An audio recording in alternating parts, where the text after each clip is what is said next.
딱 반발 더 깊게 들어가는 뉴스 프레스룸입니다. 돌아오는 대출이자 금액 알림 문자 보고 깜짝 놀라지 않으셨나요?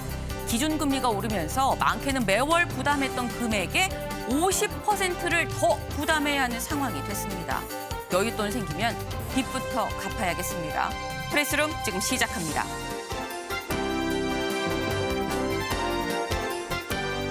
오늘부터 이틀 동안 6일 지방선거의 사전투표가 진행됩니다.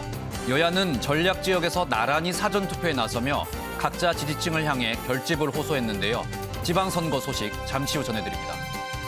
이번 보궐선거에서 이재명 위원장의 대항마로 나선 윤현상 국민의힘 인천 계양을 후보가 오늘 프레스룸을 찾습니다. 상대 이 위원장에 대해 윤 후보는 어떻게 평가하는지 직접 들어보시죠. 우크라이나로 무단 출국해 국제의용군으로 참전했던 이근전 대위가 오늘 아침 귀국했습니다. 무릎 부상 때문에 돌아왔다며 법은 위반했지만 더 중요한 일을 했다고 밝혔는데요. 어떤 처벌을 받게 될지 잠시 후 짚어봅니다.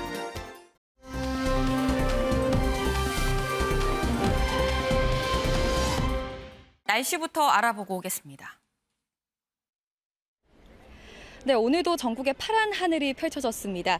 어제보다는 구름의 양이 좀 많은데요. 덕분에 햇살은 부드럽고요. 봄바람도 기분 좋게 불어들고 있습니다. 주말을 앞둔 오늘 예쁜 하늘 한번 올려다보시면서 무르익은 봄을 만끽해 보시는 것도 좋겠습니다. 오늘 서울이 한낮에 25도로 산뜻한 봄 날씨가 이어지고 있고요. 다만 남부지방은 경산이 30도로 5월치고 꽤 덥겠습니다. 현재 강원 지역 곳곳으로는 소나기 구름이 만들어졌습니다. 이 구름은 오늘 늦은 오후까지 강원 중남부에 요란하게 지나겠습니다. 또 오늘 밤부터 내일 아침 사이 전남을 중심으로는 안개가 끼는 곳이 많겠습니다. 내일은 다시 더워지겠습니다. 주말 내내 서울은 30도 안팎까지 오르면서 때이른 더위가 이어지겠고요. 공기질은 무난하겠지만 자외선이 강하겠습니다. 일요일에는 남부와 제주에 비 소식 들어 있습니다. 현재 경북 동해안을 따라서는 강풍특보가 발효 중입니다. 시설물 피해 없도록 대비 잘해 주셔야겠고요. 경북 곳곳에는 건조주의보가 발효 중인 만큼 화재에도 유의해 주시기 바랍니다. 다가오는 월요일에는 전국에 비가 내리겠습니다. 내일은 전국이 맑겠지만 낮과 밤의 기온차가 많게는 20도 이상 벌어지는 곳도 있겠습니다. 극심한 기온 변화에 건강 잘 챙겨주시기 바랍니다. 지금까지 남산골 한옥마을에서 날씨 전해드렸습니다.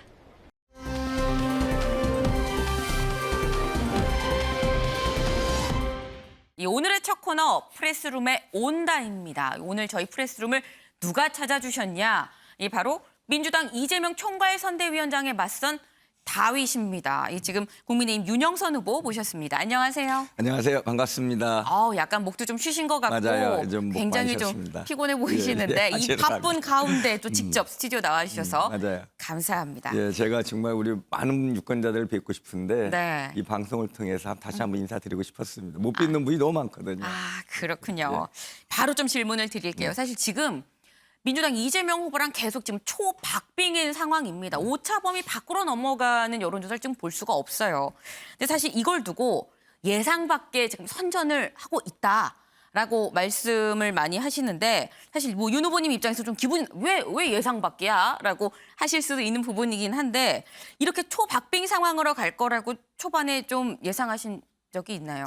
예, 사실 기분 나쁘지 않습니다. 저희 지역에서 저나 많은 유권자들이나 많은 분들이 생각하기에 이번에 그 초박빙의 그런 결과는 예상했었던 거고요. 왜냐하면은 이 이재명 후보가 저희 계양에 오신 이유가 우리 모든 국민이 알고 있고 우리 계양 유권자 모두 알고 있거든요. 우리 계양 구민들을 이용해서 자신의 어떤 정치적 어떤 욕심을 챙기겠다라는 거고 방탄조끼를 구하겠다라는 것 이런 이해 너무나 잘 알고 있어서 우리 계양 구민들 다 마찬가지 그런 생각했습니다. 야, 이거 우리가 뭐 호구도 아니고 최소한의 계양 자존심을 지켜야 되는 거 아니야 이런 얘기하고 있고 이런 이제 그 민심이 처음에 이제 인지도나 뭐 지명도 따라갈 분이 많지 않잖아요. 우리 대한민국에서. 여론조사 당연히 그쪽이 좀 좋게 나오는 것 같았지만 저희는 사실은 그때 처음 그런 발표 있었지만 저희는 그런 여론조사가 사실과 좀 다르다라고 생각하고 있었고 사실은 거함이 한 번에 침몰되지는 않습니다.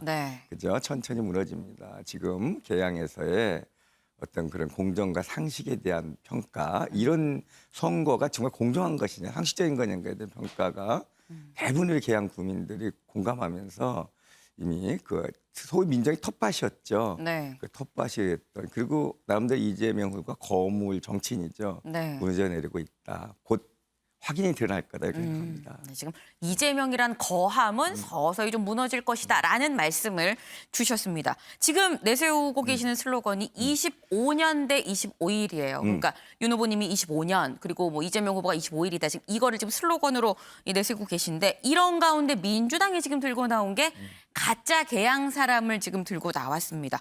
어제 토론회에서도 이 부분 얘기가 나왔는데요. 잠깐 같이 보고 오실까요? 대장동 얘기하셨는데 부동산 불로소득 노리는 거는 국민의힘의 전공사항이에요. 어디 농지사 가지고 논사 놓으셨던데 농사 안 지으신 것 같은데 농사 지으십니까? 자, 포기하려고 생각 아닌가요? 그 자꾸 저보고 금방 이사 왔다고 자꾸 그러시던데 이 병원에다가 전입 신고했던데 병원에서 먹고 자고 가족들하고 생활하셨습니까? 자, 농지 서울에는 왜 지금도 서울에서 사십니까? 자, 언제 여기를 떠날지 모르신 분이 이런 질문하시죠. 네, 안타깝습니다. 정책을 토론하는 자리에서 이제 비방을 주로 하시다 보니까 질문 자체를 못 하시지 않습니까? 제 시간을 10초 드릴 테니까 한번 말씀 한번 해주시죠. 예. 네, 지금 이재명 후보 어제 토론회에서 지금 보시는 것처럼 저런 얘기를 하면서 아 뭐냐 분신술 쓰는 거냐 뭐 이런 얘기도 하더라고요. 자, 그 점에 대해서 다시 정말 시간이 없더라고요. 이제 얘기를 하려는데 네. 이재명 후보가 좀 마음이 굉장히 급해진 거예요. 요즘 모든 것이 정말 네거티브로 일관하고 있는 것 같고 모든 공약도 사실 공약집에 나와 있는 공약 하나도 요즘 얘기하지 않고 아무 준비 없었던 거죠. 요즘 네. 막 이제 제가 한 공약들 베끼고 또 여기저기 듣는 허황 띈 공약들 내뱉으면서 우리 지역 주민들 현혹하고 있습니다.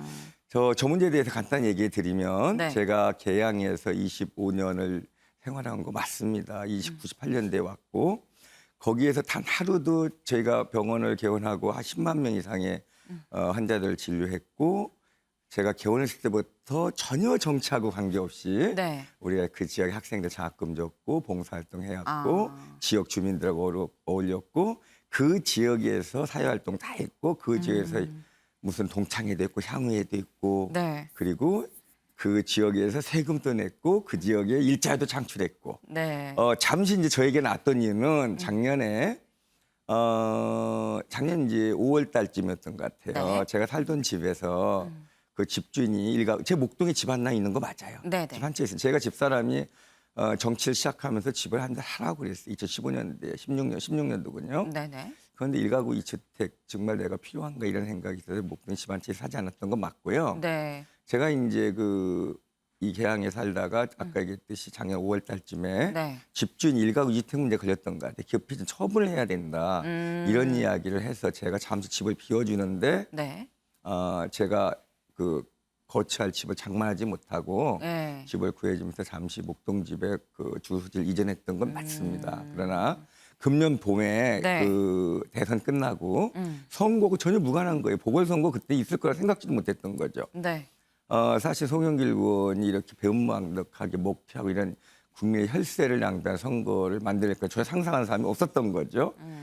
그런데 이제 4월 하순경에 그 보궐선거가 우리 개항일이 4월 30일 날 발표가 됐습니다. 그런데 우연히 일치에 그때 이제 3월 달에 이미 계약했던 집에 들어오는 우리 이쪽으로 이사 오는 네. 그 날짜하고 거의 겹쳤던 거예요. 그러면서 그걸 어디서 하나 파악해가지고 저 송영길 의원이 2년 전에도 이제 이 목동 타령 가지고서 저를 계속 할 얘기가 그거밖에 없었던 거예요. 저에 대해서 비난할 게. 그래서 이제 제가 항상 한 얘기가 이런 얘기합니다. 우리 유권자들이 그러던데 야, 똥 묻은 개가 겨 묻은 게 뭐라고 한다. 그렇다고 25년과 25일의 그 의미가 네. 결코 퇴색하지 않는다. 희석되지 않는다. 그리고 한 가지 이제서 얘기하고 싶은 거는 이재명 후보님, 사모님이 굉장히 열정적인 분이신데 네. 그분의 모습을 우리 개항에서 봤던 분이 한 명도 없습니다. 김혜경 씨가 안 보인다는 그렇습니다. 말씀이죠. 그래서 정말 우리 이재명 후보님이 그나마 20일도 안 된 분이 네. 우리 개항에 왔다고 하는데 정말 가족이 다 왔는지조차 모르겠어요. 그런 상황입니다. 예. 그러니까 이재명 후보만 오로지 그렇죠. 선거를 위해서 예. 혼자만 온 거 아니냐. 그렇습니다. 가족이 정말 전혀, 다 이상한 게 맞냐. 전혀 봤다는 사람이었거든요. 아, 그렇군요. 그렇습니다. 예. 근데 아까 그 이재명 후보가 좀 급해졌다. 자꾸 나에 대해서 네거티브를 하는 것 같다라고 좀 말씀을 하셨는데 또 이재명 후보는 아까 저희 영상으로 봤습니다만 자꾸 비방만 하니까 정책 질문 좀 하십시오. 뭐 이렇게 얘기를 하더라고요. 아, 그랬나요? 네. 비방을 하는 게 아니고 사실 실제를 얘기한 거죠. 비방이 아닙니다. 저분이 그날도 그러니까 적반하장한 말을 표현을 많이 하던데 네. 적반하장이라는 거는 그 의미를 잘 모르는 것 같아요. 네. 본인이 우리가 적반하장을 해야 될 상황인데 네. 본인이 그 상황을 적반하장하시던데 당신이 하신 일이 이재명 후보가 하신 일이 비난을 위한 비난 네거티브가 아니고 네. 사실 실제 상황을 저희가 네. 모두 알고 있는 사실을 다시 한번 얘기해 준 것뿐인데 그분은 듣기 거북했던 것 같습니다. 네. 그리고 정책에 대한 이야기, 공약에 대한 이야기를 한다면 네. 그분은 정말 허황된 얘기하고 있습니다. 전혀 준비되지 않은. 네. 역시나 이재명 후보가 이런 얘기를 했었어요. 인천은 원래 외지인이 모이는 데 아니냐 뭐 이런 얘기를 했거든요. 아, 예, 실제로 예. 인천이 외지인이 좀 저 많나요? 우리 인천에 사시는 분들 사실은 네. 그거는 대단히 무시하는 발언입니다. 인천에 살려고 왔던 분 하루가 됐든 한 달, 1년이 됐든 인천인이 되기 위한 최소한의 자부심과 자긍심이 있습니다. 네. 저분과 같이 그렇게 인천을 이용하려고 오신 분이 자기를 변명하기 위해서 한 얘기고 본인도 한번 실수했다고 생각하고 있을 것 같아요. 아, 예, 네. 예. 외람된 얘기다. 이건 이재명 후보가 실수한 것 같다라고 말씀을 주셨는데 지금 가짜 계양사람 의혹 말고 보니까 이 얘기도 나옵니다. 가짜 농부 아니냐 지금 이런 공격도 해요. 아, 그분 요즘 뭐 이재명 후보가 즐겨하는 얘기 같아요. 네. 그분은 제 이제 고향 태어나고 제가 초등학교까지 다닌 고향입니다. 네. 고향에 부모님이 오랫동안 계셨고 91세에 돌아가셨는데 제가 네. 말년에 이제 부모님 여러 가지 뭐 봉양을 했습니다. 전병이나 생활비를 그러면서 아버님이 저한테 가지고 있던 땅을 하나 물려주시려고 하셨는데 네. 농토에 아버님 지으신 농토인데 제가 이제 간병비를 모두 부담하면서 이걸 우리 육남 형제인데 너한테 이걸 주겠다. 그 대신 내가 앞으로 여생을 어차피 너의 도움을 받아야 되는데 네가 그 적절한 비용을 내고 네 이름으로 해라. 그래서 이제 그걸 구입했던 거고 네. 그러고 나서 저는 이제 그런 행정적인 절차를 저희 형님이 해주셨어요. 네. 다. 네. 제가 농사를 지을 수 있는 상황은 아니었던 거 맞고요. 지금 네. 사촌이 짓고 있고 제가 이제 네. 처음에는 아버님 자주 뵈러 가니까 그리고 사촌 농사 지니까 같이 농사 짓는 거 어쩌게도 또 경험하고 그랬으니까 네. 좀 거들기도 하고 얘기도 듣고 뭐 하기도 했지만 제가 직접 농사를 다 짓지 없는 상황이었죠. 근데 영농 계획서에는 어쨌거나 직접 하겠다라고 했는데 알고 보니 위탁인 그런 다른 그렇다고 사람이 하는 그래요. 상황인 제가 거니까. 이제 그 위탁 경영이란 이런 이야기를 네. 왜 빼놨는지 모르겠어요. 그래서 그분에 대해서는 제가 좀 알아보라 지금이라도 이렇게 수정이 가능한지. 네. 저는 정말 이런 것이 법적인 문제인지 전혀 몰랐고요. 더듬근하고 뭐 부상 투기도 아니고 땅값도 더 내렸다고 합니다. 네. 제가 나름대로 자녀들한테 넘겨주고 싶었던 그런 땅이었거든요. 어쨌든 그런 것들이 이제 국민의 눈높이에 맞지 않고 불법적인 일이기 때문에는 처리할 생각입니다. 네, 불법적인 일이 있다면 처리를 하고 좀 지금이라도 좀 네. 수정할 수 있는 부분을 예, 찾아보고 예, 있다라고 그렇습니다. 예. 말씀을 주셨어요. 사실 이재명 후보가 내가 온 지 25일밖에 안 됐다라고 해도 어쨌거나 큰 인물이 개항에 와야 개항이 발전하는 거 아니냐라고 얘기를 합니다. 소위 뭐 민주당에서 실세인 내가 와야 되는 게 더 개항 사람들한테 난 거 아니냐라고 말을 하는데 좀 위협으로 느껴지실 수도 있을 것 아닙니다, 같고요. 아닙니다. 그런가? 그거야말로 네. 허장거세고 이재명 이제 수사받을 일밖에 없습니다. 분당으로 돌아가실지 어디 갈는지 모르겠지만 그분이 개항을 애정을 가지고 오신 분도 아니에요. 그리고 그분이 큰 인물이라고 하는데 네. 과거에 자기를 정말 자화자찬 많이 했는데 성남에서 경기도 일을 잘했다고 그럼 거기서 평가받아야지 왜 개항을 옵니까? 그게 큰 인물이 할 일은 아니지 않습니까? 윤 후보님은 네. 혹시 뭐 소위 말하는 시쳇말로 뭐 백이라고 하죠. 뭐 윤 대통령과의 어떤 인연이나 없습니다. 뭐 없고 네. 단 이제 우리 윤 대통령은 이제 경선 같은 윤 과정에서 씨시긴 한데. 경선 과정에서 네. 저는 윤 대통령만이 우리 대한민국을 일으킬 수 있고 우리가 집권 여당이 될 수 있다 판단했기 때문에 많이 도왔고요. 네. 이제 경선 과정에서 식사도 좀 하고 대화를 할 기회는 많이 있었습니다. 그리고 대통령 되시고 난 이후에 네. 제가 좀 어렵게 네. 저희 계양에 계양산 전통시장이 있는데 네. 모셔서 네. 저희 계양에 대한 공약을 좀 약속 한번 다시 다짐받고 그리고 우리 계양산 전방시장이라고 하는 곳에서 칼국수 저하고 상인하고 같이 드시고 가셨습니다. 특별히 예. 요거 하나만 짧게 여쭤볼게요. 윤 대통령이 직접 해주신 말씀 중에 기억에 남는 거. 두 가지 있어요. 네. 그건 이제 경선 때 얘기했던 건데 첫 번째는 혼밥하지 않겠다라는 이야기 했고요. 혼밥. 그래서 후보님한테 개인적으로 한 얘기 중에. 예, 저한테 한 얘기. 제가 네. 물어보고 여러 가지 이제 정치적인 의견을 그 과정에서 혼밥하지 않겠다는 혼밥하지 말씀. 않겠다는 얘기했고, 네. 네, 그리고 두 번째로 물어봤던 건 우리 이제 후보님께서는 네. 평생 이제 법정에 살면서 정치할 생각 하셨습니까? 하신 말 중에 네. 자기는 정치한다는 생각도 못했는데 네. 초임검사 때 지방을 다니다 보니까 많은 분들이 윤 검사 정치해도 잘하겠습니다 했다는 얘기는 들었다고 했습니다. 기억이 남아요. 네, 그렇군요. 지금 이 참 목 상태가 사실 지금 계속 이 유세 다니시느라고 좋지 않으심에도 불구하고 1분 1초 아주 이 소중한 이 시간을 쪼개서 이 스튜디오에 직접 나와 주셨습니다. 감사하고요. 네. 끝났나요? 네. 인사 마지막 우리 계양 구민한테 하고 싶은데. 예, 짧게 그럼 짧게. 예, 계양 구민 여러분, 이번 선거는 우리 계양 구민의 자존심을 지키고 윤석열 정부 좀 일할 수 있게 하는 선거입니다. 여러분의 현명하고 또는 단순히 합리적인 선택이 우리 계양 구민을 정말 위대하고 자랑스럽게 만들 겁니다. 온 대한민국이 우리 계양구를 주목하고 있습니다. 여러분 고맙습니다. 감사합니다. 네, 이렇게 마지막 말씀까지 주셨습니다.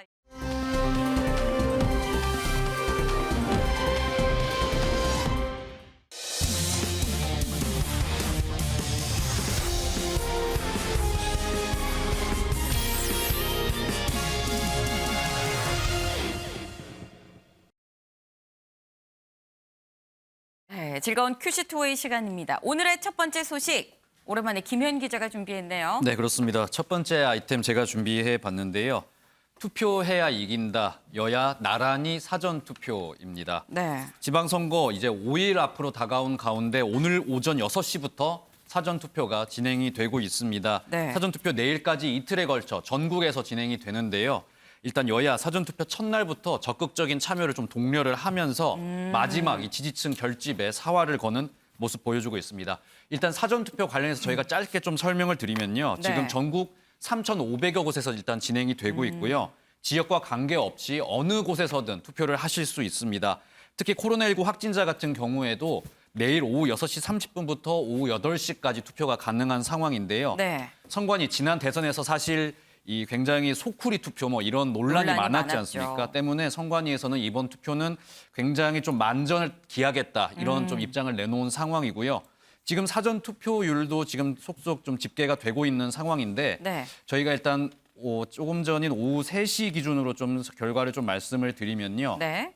지금 사전 투표율이 오후 2시에는 5.4%였고 오후 3시 지금 네. 3시에는 7.25%로 집계가 되고 있는 상황입니다. 네. 지금 이 일단 이 투표율이 그 예전 이 5.25% 보고 계신 지금 현재 투표율이고요. 네. 오후 15시 기준 투표율입니다. 그리고 이게 지난 3월 대선에 비교해서는 굉장히 좀 못 미치는 투표율이라고 합니다. 지난 3월 대선 같은 경우에는 네. 12% 이상을 좀 기록을 했는데 거기에는 조금 미치지 못하는 상황이고 눈길이 조금 가는 거는 대구 지역이 지금 가장 투표율이 저조한 상황이고요. 네. 가장 높은 곳은 전남 지역으로 지금은 집계가 되고 있는 상황입니다. 네, 지금 사실 이번이 2차 대선 연장전이 아니냐라고 하긴 했습니다만 그러면 이제 뭐 사전 투표율 오후 3시 기준으로 봤을 때는 좀 투표율이 못 미치는 좀 그런 상황입니다.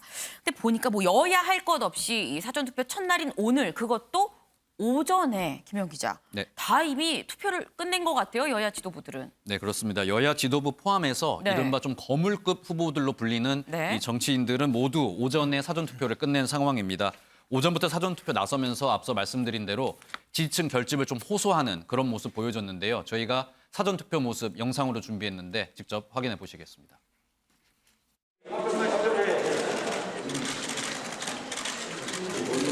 우리 국민의힘 지지자 여러분들께서는 본투표 이전에 사전투표를 활용해 주시기 부탁드리겠습니다. 이 변화의 엔진이 꺼지지 않도록 사전투표에 꼭 참여하셔서 열심히 일할 수 있는 기회를 주십시오.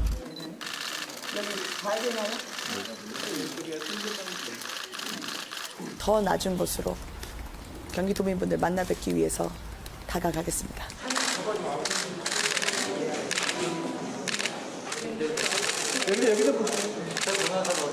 더불어민주당이 변화하고 있습니다. 그 변화의 길을 국민 여러분께서 함께 걸어가 주셨으면 좋겠습니다. 주세요. 좀만 들어오세요. 여러 가지 민심은 여론조사에 표현되지 않는 게 많다고 봅니다. 투표하면 결정이 됩니다. 후보님 잠시 앞을 좀 봐주세요.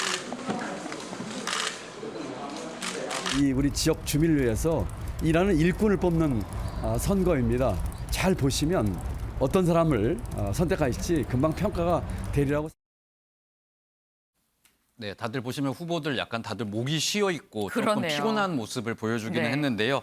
일단 국민의힘부터 좀 짚어보면은 권성동 원내대표는 강원, 그리고 김기현 선대위원장은 울산에서 투표를 마쳤습니다. 네. 김은혜 경기도지사 후보와 안철수 후보 역시 모두 사전투표 마친 상황인데 눈길이 가는 부분은 이준석 당대표입니다. 내일 아직 사전투표하지 않았고요. 네. 내일 사전투표를 할 예정인데 이 장소가 네. 조금 전에 저희가 소개를 해드렸던 윤영선 후보의 인천 계양을에서 사전투표를 하겠다고 네. 일단 밝힌 상황입니다. 아무래도 윤영선 후보가 지금 이재명 후보와 지금 대결을 하고 있기 때문에 네. 직접 이곳으로 이동을 해서 이 사전투표를 함께 하면서 조금 힘을 실어주는 그런 행보로 해석이 되고 있고요. 네. 민주당 역시 뭐 사전투표 적극적으로 참여를 했습니다. 일단은 이재명 후보는 개항에서 투표를 하는 모습이었고 김동연 경기도지사 후보 역시 수원에서 사전투표를 마친 모습이었습니다. 당 지도부 윤호중 박지원 비대위원장 역시 이 전략 지역인 충북, 경기도 지역 찾아서 사전투표하는 모습 보여줬습니다.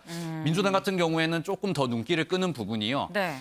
지금 민주당이 많은 여론조사에서 사실 좀 열세를 점쳐지고 있습니다. 송영길 네. 전 대표 같은 경우에도 방금 여론조사는 아직 모른다 이렇게 좀 이야기를 했지 않습니까? 네, 네. 때문에 사전투표 전날인 어제 네. 청계천에서 많은 지지자들과 함께 좀 사전투표를 독려하는 그런 좀 어떤 캠페인 아닌 캠페인을 벌였다고 하는데요. 네. 이 모습도 저희가 영상으로 준비했는데 함께 만나보시겠습니다. 여러분 이래가지고 이길 수 있겠죠? 여론조사 안 믿죠? 이깁시다 여러분. 정말 이게 말이 됩니까? 정말 국민의힘한테 이거 모든 권력을 사유화시키면 되겠습니까? 안 됩니다. 검찰 공화국이 돼서 되겠습니까? 안 됩니다. 대통령 앞에 가서 용비어천날을 부른 시장이 필요합니까? 아닙니다. 제대로 말을 해야 되지 않겠습니까 여러분? 세 가지 서울 대개조 공약이 정말 우려스럽고 재탕삼탕하는 것이고 정말 준비가 안 되긴 안 되셨구나 이런 생각을 했습니다. 포기야 2달 전에 서울에 출마하면서 인터뷰할 때마다 부산을 갈까 서울을 갈까 망설이다가 서울을 선택했다 이런 이야기를 하는 걸 듣고 정말 준비가 안 된 분이구나 하는 생각을 했습니다. 네, 어제 청계천에서 총집결한 이 민주당의 모습 그리고 이 거기서 발언한 송영길 대표를 또 공격을 하는 오세훈 국민의힘 이 후보의 모습까지 좀 보고 오셨습니다. 이현정 위원님, 네. 지금 여야가 다 사전 투표를 좀 해달라 적극적으로 호소를 하고 있어요. 이걸 보면 네. 사전 투표율이 높으면 다들 이제 우리가 유리해라고 생각을 하는 것 같은데 실제로 어디가 유리한 거예요? 그래서 지난 대선 때도 보셨지만 이제 사전 투표일은 이틀입니다. 네. 본 투표는 하루고요. 네. 아무래도 하루보다 이틀이 많이 하겠죠. 그런데다가 아무래도 이제 사전 투표 같은 경우는 그동안 전통적으로 민주당이 상당히 유리했다 이런 네. 게 기록이 있지 않습니까? 네. 이제 그렇다 보니 민주당 입장에서 보면 주로 이제 젊은 층들 40대라든지 본인들의 어떤 주 지지층이 40대라든지 20, 30대에 네. 사전 투표를 굉장히 독려를 많이 하는 것 같아요. 근데 반면에 이제 지금 국민의힘 같은 경우는 예전에 이제 부정선거 문제 때문에 일부 보수 단체들이 사전 투표 하지 말자 그랬었죠. 이 캠페인을 벌이고 있거든요. 좀 네. 전에 보신 대구 지역 같은 경우가 지금 투표율이 제일 낮거든요. 네, 네. 그러니까 그래서 아마 그런 것 때문에 물론 이게 이제 나중에 본투표로 가면 뭐 비슷비슷해질 겁니다. 그런 것 때문에 사실 사전 투표율이 좀 낮은 것 같은데 네. 그런 걸 극복하기 위해서 이제 민주당, 국민의힘 같은 경우는 전원 의원들이 오늘 사전 투표하는 걸로 그렇게 이제 이야기를 하는 건 그만큼 네. 빨리 사전 투표율을 좀 높여야 된다. 그런 차원에서 상당히 동의를 하고 있는 것 같은데 네. 일단 사전 투표율이 높다는 것은 일단 민주당 지지층들이 좀 미리 투표하는 가능성 뭐 거기에 상당히 무게를 두고 있습니다. 민주당 지지층이 먼저 사전 투표를 많이 할 것이다라는 이런 말씀을 좀 주셨습니다. 이번 지방선거 격전지가 지금 몇 곳이 있죠. 그중에 한 곳을 따져보면 경기지사 자리입니다.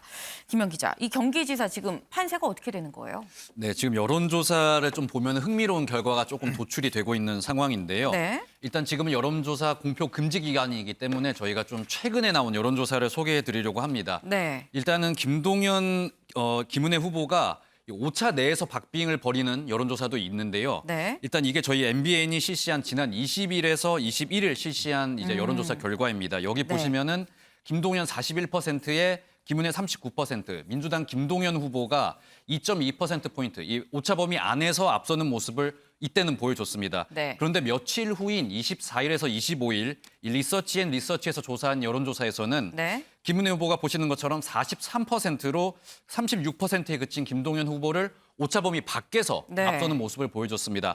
마찬가지로 24일에서 25일 실시한 이 한국갤럽 조사도 있는데요. 네. 여기도 마찬가지로 김은혜 후보가 45%, 김동연 후보가 37%로 여기도 마찬가지로 김은혜 후보가 오차 범위 밖에서 앞서는 모습을 보여줬습니다. 네. 비교적 굉장히 좀 짧은 기간 안에 이렇게 네. 많이 조금 여론조사가 좀 많이 바뀌는 결과가 나온 게 좀 흔치 않은데요. 물론 여론조사이기 때문에 이게 절대적인 의미는 아니고 조사 방법에도 차이가 있어서 신뢰성에 문제가 있을 수는 있지만은 네. 아까 앞서 말씀드린 대로 굉장히 짧은 시간 안에 이 오차 범위 밖으로 이 결과가 바뀌는 여론조사 결과가 나와서 굉장히 좀 눈길을 끌고 있는 상황입니다. 윤경호 위원님. 지금 김현 기자가 이 세 가지의 여론조사를 얘기를 했는데 먼저 얘기한 거는 한 일주일 전쯤 있었던 여론조사 그리고 그로부터 한 4, 5일쯤 뒤에 있었던 여론조사는 오차범위 내에 있었던 격차가 오차범위 밖으로 약간 벌어지는 상황이 됐습니다. 이 짧은 시일 내에 경기도에서 무슨 일이 일어나고 있는 걸까요? 같은 조사기관에서 나오는 추세 확연한 변화다. 이러면 상당히 유의미 네. 하겠죠. 그러나 조사기관이 각각 다르잖아요. 네네. 시기도 다르고. 네. 아마 ARS를 100% 했느냐 아니면 뭐 대면 유무선. 조사도 네. 병행을 했느냐. 이 기술적인 방식에 따라서도 아마 다를 거예요. 그러니까 응답률이 얼마나 높으냐 그리고 표본수가 충분히 확보가 돼 있느냐에 따라서 여론조사의 신뢰도가 다르기 때문에 이렇게 들쭉날쭉 나오는 것만으로 한쪽으로 지금 이동이 되고 있구나라고 얘기하는 건 굉장히 조심스러울 겁니다. 아까 사전투표 얘기를 했습니다만 사전투표와 본투표 이제 갈수록 사전투표 하는 분들이 많아지잖아요. 이 여론조사 결과 공표에 두 유권자들이 형평성의 차이가 있다. 그래서 앞으로 이제 아마 제도를 바꿔야 되지 않을까 싶어요. 무슨 말씀이냐? 사전투표는 27일, 28일 이틀인데 네. 사전투표를 하는 분들은 어제 이전까지 다시 말하면 딱 하루만 여론조사 결과를 네. 감안 못하는 것 하루밖에 안 되잖아요. 네네네. 본투표를 하는 분들은 일주일 동안 그 사이에 아까 우리 앵커가 질문한 것처럼 도대체 여론조사에서 읽을 수 있는 흐름의 변화가 뭔지를 모르고 본투표를 해야 된다는. 네네. 그렇다면 이 양쪽 간에 형평성의 차이가 있다. 앞으로 갈수록 사전투표의 비중이 높아질 텐데 이런 점을 감안하면 여론조사 공표 금지라는 이 제도 이게 손질이 불가피하다. 이 말씀을 지금 좀 드리고 싶습니다. 네, 지금 이 여론조사 공표를 금지하는 이 법 자체, 이 규정 자체를 좀 손볼 필요도 있다라는 말씀까지 주셨습니다. 이번 경기지사 선거에 사실 가장 큰 뭐 변수로 꼽히는 사람이 바로 강용석 후보입니다. 김현 기자, 어제 사실 강용석 후보 뭐 완주를 하나, 뭐 포기를 하나, 뭐 이런 얘기가 살짝 좀 돌긴 했어요. 네, 그렇습니다. 이 강용석 무소속 후보의 이 네. 선대위원장인 차명진 선대위원장이 네. 어제 SNS에 한 글을 올렸는데 이런 식의 글을 올렸습니다. 스톱이냐 고냐 그것이 문제로다. 이런 글을 이제 자신의 SNS에 올렸는데요. 네. 이 글을 올리고 나서 이제 기자들 사이에서는 강용석 무소속 후보가 혹시 사퇴하는 거 아니냐 뭐 이런 추측이 나오기도 했습니다. 네. 하지만 강용석 무소속 후보 어제 거리 유세에서 선거 완주하겠다 이런 의지를 밝힌 상황인데요. 네. 김은혜 후보 측이 아무래도 조금 단일화에 미온적인 입장을 보이니까 마음의 결정을 내린 것으로 보이는 상황입니다. 강용석 후보 이번 선거에서 경기지사 안 될 거 나도 알고 있지만은 네. 그래도 사퇴할 생각은 없다면서 완주 의지를 밝힌 상황이고요. 지금 여러 이야기 나오고 결국에는 내가 사퇴할 거다 이렇게 이야기하는 사람들도 있는데 네. 절대로 사퇴하지 않겠다 이러면서 완주 의지를 밝히는 동시에 뭐 지지율 10%만 나오면 한국 정치 바뀐다 이런 식으로 이야기를 하면서요. 네. 마지막까지 완주할 것이고 지지자들에게 좀 결집을 호소하는 그런 모습을 보였습니다. 네. 이현정 위원님. 네. 강용석 후보 지금 보니까 뭐 스톱이냐 고냐 그것이 문제로다인데 나는 고하겠다라고 지금 얘기를 한 상황입니다. 그러면서 한 얘기가 10% 지지를 달라라고 얘기를 하고 있어요. 네. 이 가능한 걸까요? 글쎄요. 현재 조사나 추세를 보면 네. 좀 힘들어 보이지 않는가 싶습니다. 왜냐하면 특히 이제 보수층 지지들 같은 경우는 이제 단일화가 안 되면 결국 표로서 단일화를 할 수밖에 없는 네. 즉 당선 가능한 인물에게 표를 몰아주는 뭐 그런 현상들이 항상 나타나거든요. 네. 아마 이 경기도 선거도 결국 이제 그런 현상으로 좀 가지 않는가 싶습니다.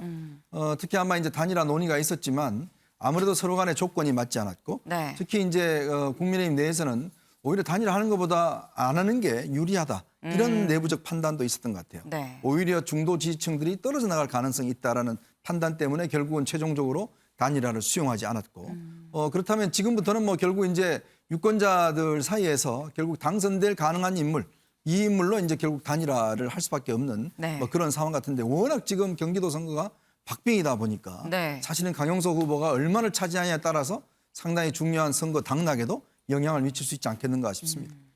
지금 강용석 후보 여전히 어쨌거나 굉장히 큰 변수가 되고 있는 그런 상황입니다.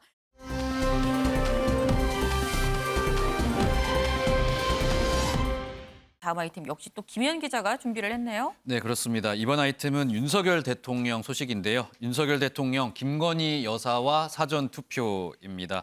윤석열 대통령 역시 오늘 오전에 서울에서 김건희 여사와 사전 투표를 가졌는데요.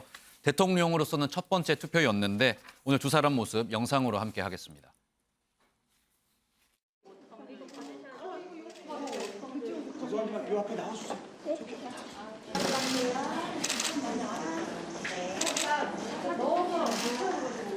한 번에 다 넣으십니다.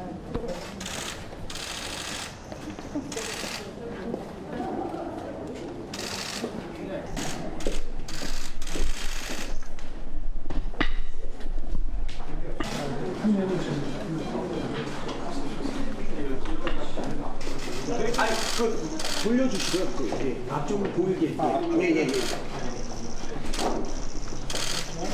앞에 한번 봐주시죠. 예.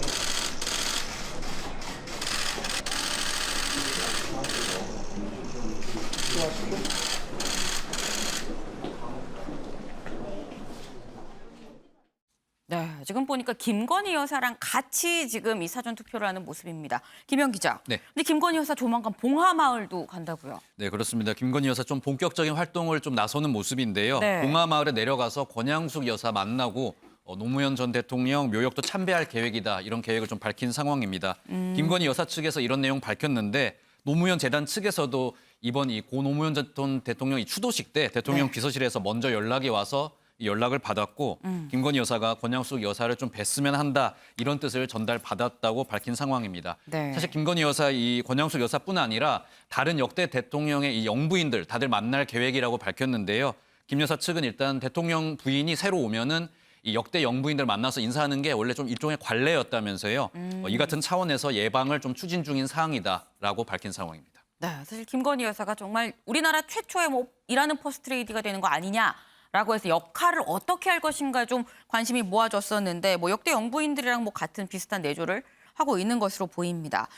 이렇게 내조받는 윤석열 대통령 어제 보니까 좀 굉장히 좀 젊은 층이랑 만났더라고요. 네, 그렇습니다. 윤석열 대통령 어제 세종에서 열린 첫 국무회의에 참석을 했는데요. 네. 여기서 좀 흥미로운 점이 국무회의 끝난 다음에 이제 세종 정부청사 돌면서 이 공무원들과 좀 인사를 하는 장면이 있는데 이 점심 식사를 2030 좀 MZ 젊은 세대 공무원들과 만나서 이제 함께하는 모습을 보였습니다. 네. 지금 보시는 저 화면인데요. MZ 세대요. 그렇습니다. MZ 세대라고 MG 세대라고 네. 좀 잘 표현을 하죠.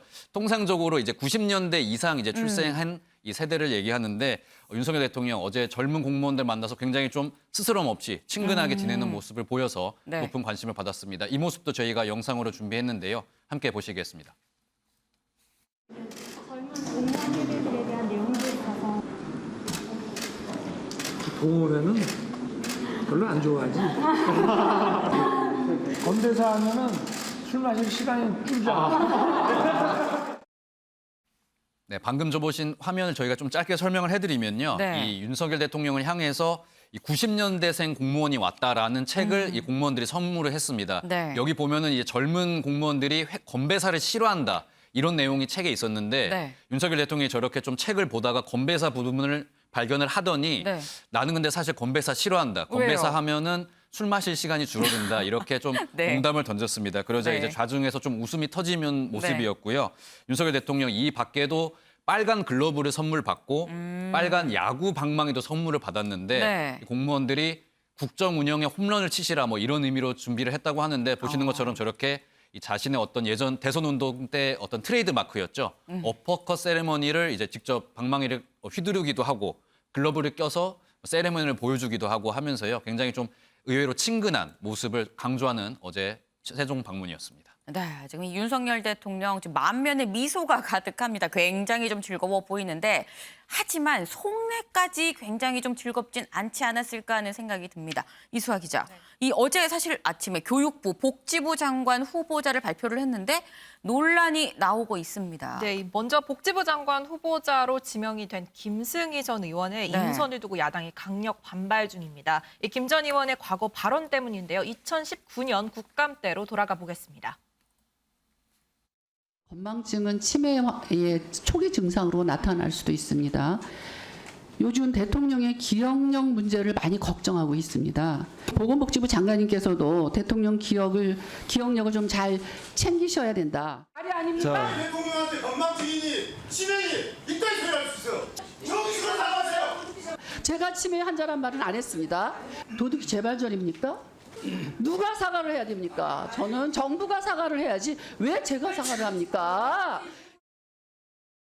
네, 당시 자유한국당 의원 신분으로 이 문 대통령의 조기 치매 증상을 얘기했다가 국감이 파행되는 사태까지 벌어졌는데요. 이뿐만 아니라 의원직을 내려놓고 현재까지 법무법인에서 일하고 있는데 이 고문 역할을 하면서 헬스케어, 바이오 쪽의 행정소송 그리고 입법 지원 업무를 맡아왔다고 합니다. 그래서 네. 식약처장, 보보기 위원 등을 지낸 이 김 후보자가 결국 이해충돌 소지가 있는 게 아닌가라는 비판도 제기되고 있습니다. 민주당은 벌써부터 내정 철회를 해야 된다. 국민의힘이 지난 총선 공천에서 탈락을 시킨 사람을 복지부 장관을 임명하는 경우가 어딨냐라고 반발 중인데요. 네. 이걸 그럼 이 발언에 대해서 대통령실이 알고 있었느냐? 아마 그랬던 것 같습니다. 이 대통령실의 반응도 나왔는데 이 김 후보자의 지명을 발표하면서 이쪽 분야 전문가가 맞다라고 칭찬을 하는 모습이었고요. 다만 야당이 지적하는 김 후보자의 과거 그 발언, 야당과의 협치를 깨는 것으로 해석될지는 모르겠다라고 말하는 중입니다. 그런데 보니까 뭐 복지부 장관 후보자 말고 교육부 장관 후보자도 좀 말이 나옵니다. 네, 앞서 김승희 후보자는 관련 경력이 있긴 있었잖아요. 그런데 이 박순애 후보자의 경우 그렇지 못하다는 지적이 나오고 있습니다. 주요 경력을 보면은 주로 행정 쪽에서 경력을 쌓아오신 분입니다. 그래서 이 주요 경력 가운데 교육과 접점이 있는 부분이 보면 교육부 정책자문위원을 2년 하고 그다음에 서울청에서 교육청에서 정책자문 역시 1년 정도 한 게 답니다. 그렇다 보니 이 보수 진보 가릴 것 없이 교육단체에서는 교육을 홀대하는 게 아니냐라는 비판이 쏟아져 나오고 있는 상황인데요. 오늘 박순애 후보자는 이 교육에 대한 자신의 생각을 직접적으로 밝힌 적은 없지만 자신도 교육부와 여러 가지 정책에 대한 얘기를 주고받은 경험이 있다라면서 이 비전문가는 아니라고 본인을 피력 중입니다. 네. 윤경호 위원님, 지금 이 나오는 얘기가 보면은 윤석열 대통령이 인선을 하면서 늘 강조한 게 능력주의, 좀 실력주의였었습니다. 그런데 지금 뭐 박순애 후보자는 다른 게 문제가 아니라 전문성이 떨어진다라는 얘기가 나오고 있어요. 이게 여성을 좀 중시하느라 여성 포션을 좀 채우느라 사실 정치 이 철학적인 국정 철학 측면에서 이 가장 먼저 우선시했던 실력주의를 좀 뒤로 미룬 거 아닌가라는 생각이 들기도 하고요. 뭐 실력이라고 얘기하면 당사자는 항변을 하겠죠. 뭐 다른 분야에서 내가 그만큼 솜씨를 보였다라고 말할 테니까. 박순애 교수 같은 경우는 그동안에 정부 경영평가, 공기업 경영평가 뭐 이런 거에 정권에 상관없이 꾸준히 활동을 해온 경력이 가장 눈에 띄어요. 저는 아까 김승희 보건복지부 장관 후보자의 네. 이 국회의원 물러난 다음에 지금까지 로펌에서 식약청과 관련된 업무에 대한 이해충돌, 사실 저는 그게 가장 심각한 문제가 될 수 있다고 봅니다. 네. 보건복지부 장관 정호영 이 전 후보자, 정호영 후보자가 병원에 본인이 있으면서 자식 둘이 그 병원이 있는 의대에 편입, 이 이해충돌의 전형적인 문제다라는 이것 때문에 국민들이 외면을 했는데 네. 김승희 후보자의 경우에 과연 이걸 국민 여론을 뛰어넘을 수 있을까? 그리고 아까 앵커가 말한 것처럼 지금 윤 대통령이 비어있는 두 국무위원 자리를 여성에 대한 배려 이거에 너무 쫓기다가 어떻게 보면 전문성이나 아니면 이런 이해충돌 이런 것들이 지금 간과된 거 아닌가 그런 지적이 상당히 아플 것 같습니다. 네, 아픈 지적일 수 있다라는 말씀을 주셨습니다. 그런데 이수아 기자 보면 이 문제뿐만이 아니라 윤종원 이 국무조정실장 후보 이 임명 문제 이것도 계속 논란이에요. 네, 한덕수 총리가 추천을 했다고 알려진 이 윤 은행장에 대한 이 인선 논란도 계속되고 있는 중입니다. 국민의힘에서 공개적으로 반대 입장을 밝혔죠. 이에 대통령실 한 총리에게 공을 넘기는 모습입니다. 한 총리가 양보하는 게 가장 좋은 방법일 것 같다라고 넌지시 전하기도 했는데요. 윤 대통령도 오늘 이에 대한 즉답은 하지 않았습니다. 출근길 영상 먼저 보고 오실게요. 대통령의 윤대선 비서관에 대해서는 당에서 조금 우려가 나오는데 좀 어떻게 판단하고 계신지 여쭤볼 수 있겠습니까? 다른 적이 없죠. 전화로 보내죠.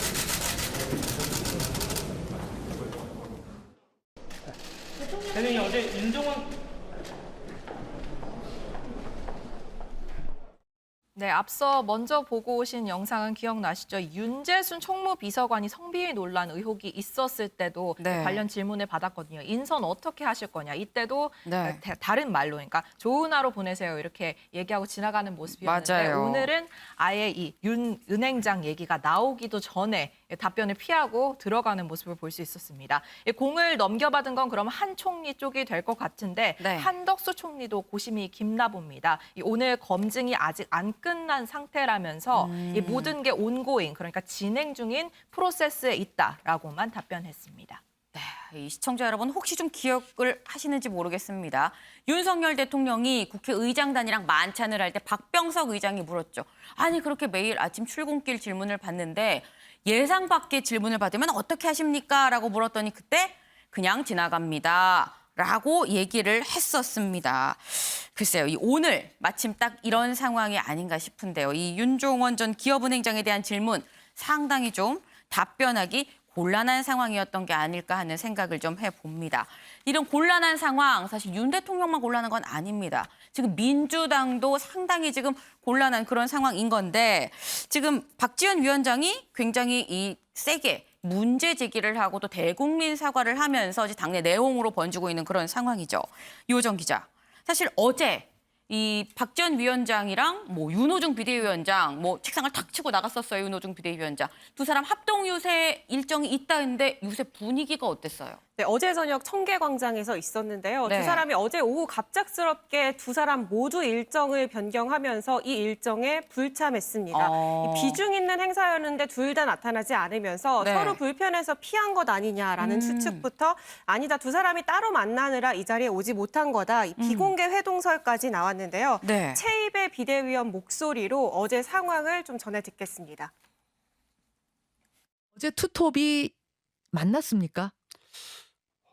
저도 이제 들은 얘기인데 만나신 것 같습니다. 그리고 뭔가 합의를 수습을 하기 위한 합의를 논의를 한 것으로 들었고요. 이제 결정은 되지 않은 것 같습니다. 그러니까 합의가 다 돼서 예를 들어서 어떤 오늘 합의문을 발표한다거나 하는 것은 아직 안 돼서 더 논의가 필요한 것 같습니다.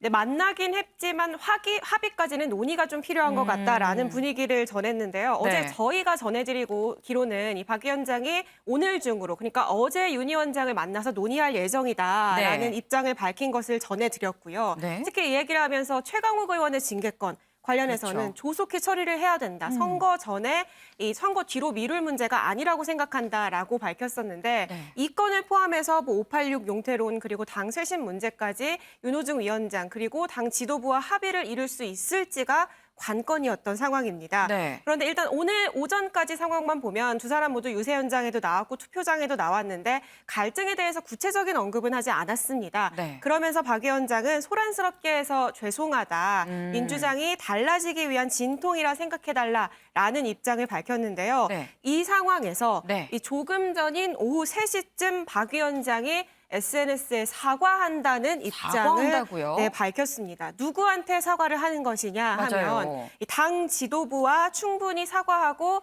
기자회견을 한 점, 기자회견을 충분히 상의하지 않고 기자회견을 한 점을 사과한다라고 밝혔고요. 네. 그러면서 지금 뛰고 있는 민주당 후보들께 사과하고 특히 마음 상하셨을 윤호중 위원장께 사과드린다라고 밝혔습니다. 앞으로 선거 승리 그리고 당 쇄신을 위해서 윤호중 위원장과 머리를 맞대고 싶다라고 거듭 밝히는 모습이었고요.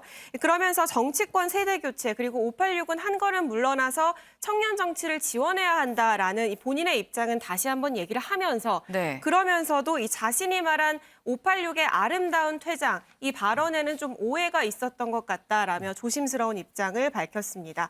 이 박 위원장이 한 발 물러선 지점도 좀 눈에 띄었는데요. 네. 이 앞서 말한 이 최강욱 의원의 징계건, 이건 선거 전에 하지 못하게 됐다면서 국민 여러분께 죄송하다라는 입장을 밝히기도 했습니다. 네.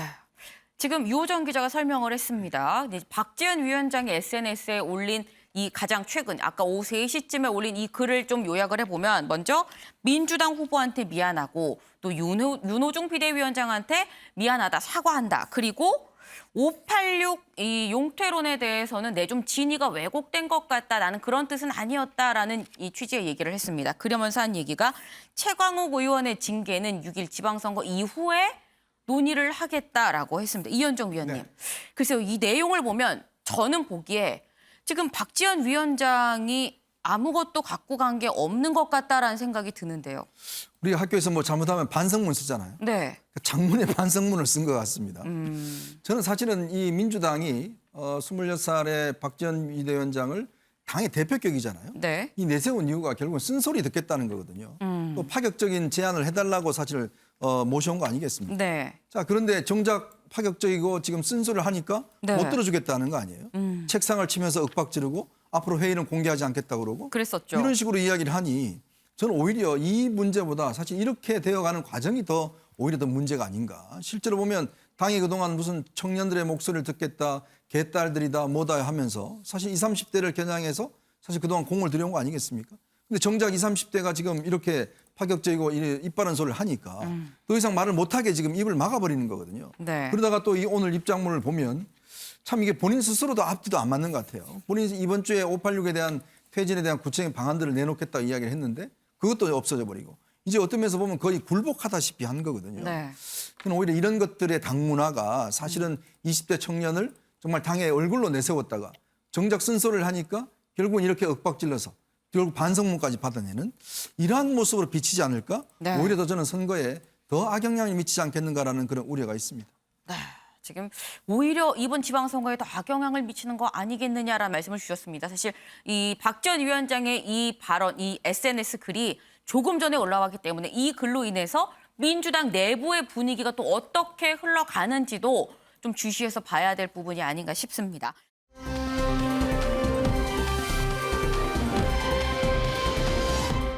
다음 아이템은 유호정 기자가 준비했죠? 네, 오늘 오전 화제가 된 뉴스 중 하나가 아닐까 싶은데요. 이 우크라 참전 이근 귀국, 이 사람 보호하러 갔다 참작될까입니다. 오늘 오전이었습니다. 우크라이나로 무단 출국해서 이 전쟁에 참전했던 이근 전 대위가 인천공항을 통해서 귀국했습니다. 네. 러시아의 우크라이나 침공 소식 이후 지난 3월 초 출국한 이후 3개월 만인 상황인데요.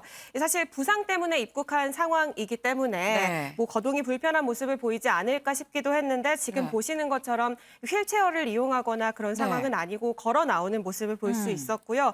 다만 약간 다리를 절거나 관계자의 부축을 받는 모습이었습니다. 이 씨 얘기 직접 들어보시죠.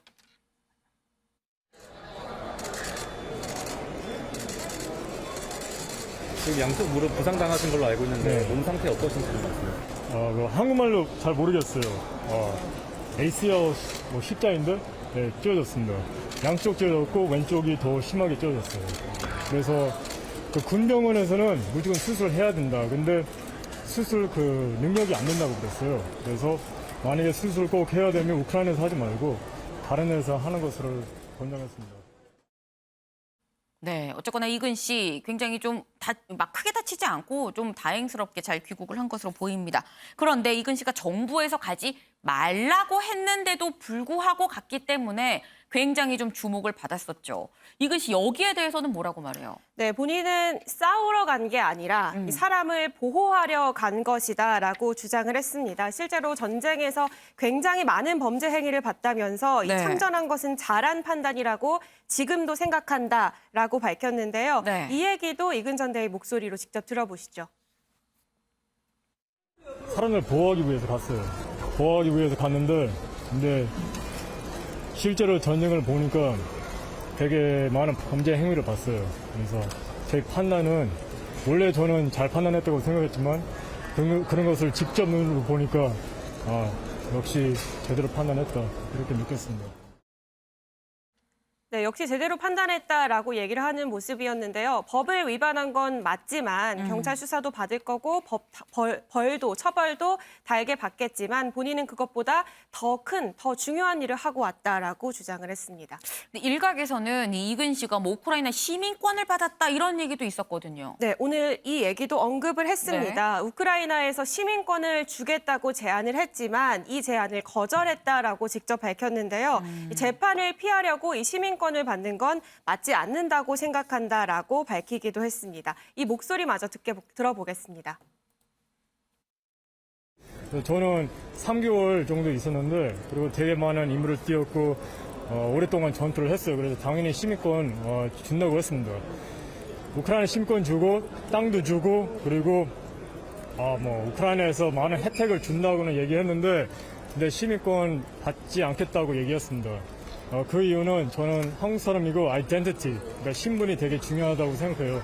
그래서 뭐 벌금을 피한다, 뭐 재판을 피한다, 그래서 우크라이나 시민권 받는다, 맞지 않다고 생각합니다. 그래서 안 받기로 했어요. 네, 그러면서 다시 우크라이나에 가고 싶다라는 입장도 밝혔는데요. 사실 입국하기 전부터 다시 우크라이나에 돌아와서 전쟁을 이어가고 싶다라는 입장을 밝힌 바 있습니다. 네. 지금도 우크라이나군 신분증을 갖고 있다라면서 치료를 받기 위해 돌아온 거고 치료를 마치고 이 정부의 허락을 받을 수 있다면 다시 돌아가고 싶다라는 입장을 밝혔습니다. 네, 이 우크라이나가 시민권을 주겠다고 했었다라는 건 일단 이근 씨가 그렇게 얘기를 하고 있는 상황입니다. 아직 뭐 확인은 되지 않은 이 주장인 상황인 건데, 근데 이근 씨가 항상 얘기했던 게 내가 가면 나는 바로 체포가 된다라고 얘기했었잖아요. 근데 체포가 안 된 것 같아요. 네, 맞습니다. 이 귀국 즉시 경찰에 체포될 것이다라는 네. 얘기가 사실 이근 씨 본인이 하면서 이 얘기가 퍼졌는데요. 지난 시간에도 전해드렸지만 사실 이 강제 체포라는 것이 반드시 일어나는 일은 아닙니다. 일단 경찰은 오늘 수사관을 공항으로 보내서 이근 전 대위를 면담하고 부상을 확인했고요. 네. 이 조사는 자가격리 일주일 이후 치료 경과 그리고 건강 상태를 고려해서 이근 전 대위와 일정을 맞춰 잡을 예정이라고 밝혔습니다. 이 씨 본인 역시 경찰들이 오늘 바로 체포할 거라고 생각했는데 네. 경찰들이 오더니 그러지 않았다. 나중에 조사한다고 얘기를 들었다면서 일주 격리 이후에 조사를 받기로 했다고 전했습니다. 앞으로 여권법 위반 혐의로 조사를 받을 것으로 보입니다. 네. 이 여권법 위반, 그게 지금 이근 씨가 받고 있는 이 혐의입니다. 근데 이거 관련해서 뭐 우크라이나 정부에서 이근 씨에 대해서 좀 선처를 정부 차원에서 좀 요청을 할 거다 뭐 이런 얘기가 있었어요. 근데 만약에 그럼 정말 이 우크라이나 정부에서 선처를 요청을 하면 지금 여권법 위반 혐의는 형량이나 뭐 이런 데 좀 영향이 있는 거예요? 네, 이 부분도 좀 직접 변호사에게 물어봤는데요. 네. 일단 우크라이나가 선처를 부탁을 한다면 그거는 형량에 고려될, 참작될 가능성이 높다라는 답변을 직접 들었습니다. 변호사 얘기 듣고 오겠습니다. 우리나라에서 방문 및 체류가 금지된 국가나 지역으로 고시된 사정을 알면서도 이제 국가의 허락을 받지 않고 이제 방문하거나 체류한 사람을 대상으로 이제 한 혐의를 받고 있는데요. 거기에 이제 관련 법에서는 1년 이하의 징역 또는 1천만 원 이하의 벌금에 처한다고 이제 선고 법정형이 나와 있습니다. 네. 다만 이제 실무적으로는 이제 징역이라는 이제 실형을 받은 사례는 거의 없고 대부분 이제 벌금으로 좀 선고하는 걸로 알고 있습니다. 우리나라에서 이제 사전죄가 생긴 이후로 아직까지 이제 적용된 사례는 없고요. 우리나라가 이제 국제법상 헤이그 제네바 협약의 당사자로서 자율적으로 이제 교전에 참여할 수 있는 권리를 보장받고 있기 때문에 이제 이런 국제법상의 이제 충돌 문제 그리고 지금 이근 대위 씨를 처벌하게 된다면은 우리 다른 나라에서 이제 활동하고 있는 외인 부대에서 활동하고 있는 이제 국내 그 인들 대상으로 또 처벌이 될 수 있는 문제가 생기기 때문에 현재로서는 뭐 이근대위 씨를 상대로 사전죄를 적용하는 것은 좀 어려울 것으로 보입니다. 네, 지금 우리나라가 우크라이나로 해외여행을 금지한 상황에서 이걸 어기고 갔기 때문에 여권법 위반 혐의를 받고 있는 상황인데요. 이 여권법 위반 형의로 그러니까 구속이 되는, 인신 구속이 동반되는 실형의 가능성은 낮아 보인다라는 얘기를 들었습니다. 사실 여권법 위반 혐의 자체가 1,000만 원 이하 그리고 1년 징역 1년 이하의 이 형에 처해지는 죄인데요. 네. 일각에서는 뭐 벌금형이 대부분이고 만약에 우크라이나가 선처를 요청한다면 이건 역시 참작이 돼서 낮은 벌금형에 그칠 것이다라는 이런 분석 결과가 나오고 있습니다.